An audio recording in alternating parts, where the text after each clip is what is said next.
اے انسان، کب تک عابدوں اور زاہدوں کی شکل و صورت اپناؤ گے؟ تمہارے دل کی غفلت کا تو حال وہی ہے جس سے تم باخبر ہو۔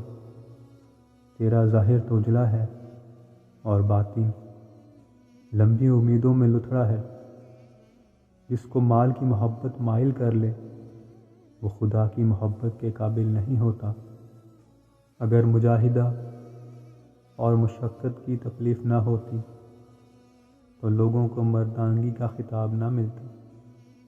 اے مردہ دل، دنیا میں تیرا وعدہ درست ہے لیکن آخرت میں محال ہے۔ اگر تو جوانی میں نیک اعمال کی طرف راغب نہیں ہوا تو بڑھاپے میں ہو جا۔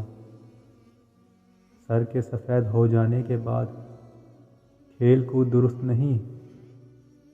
جب بڑھاپے کی لغزش انسان کو خدا سے دور کر دیتی ہے تو کہا جاتا ہے تو نے شباب کو غفلت میں ضائع کیا، اور بڑھاپے میں اعمال بد پر روتا ہے۔ اگر تجھے خبر ہوتی جو تیرے لیے تیار ہو چکا ہے تو طویل راتوں میں رویا کرتا۔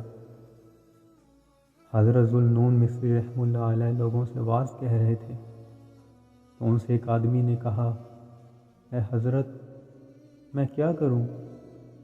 میں جب بھی اپنے آقا مولا کے کسی دروازے پر حاضر ہوتا ہوں تو مجھے کوئی نہ کوئی مصیبت اور امتحان آ گھیرتا ہے۔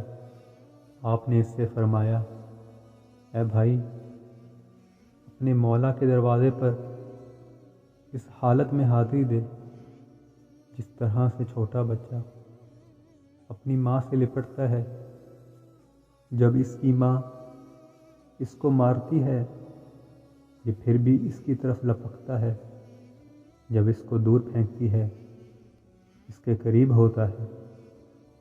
وہ اسی طرح کرتا رہتا ہے حتیٰ کہ اس کی ماں اسے گلے سے لگا لیتی ہے۔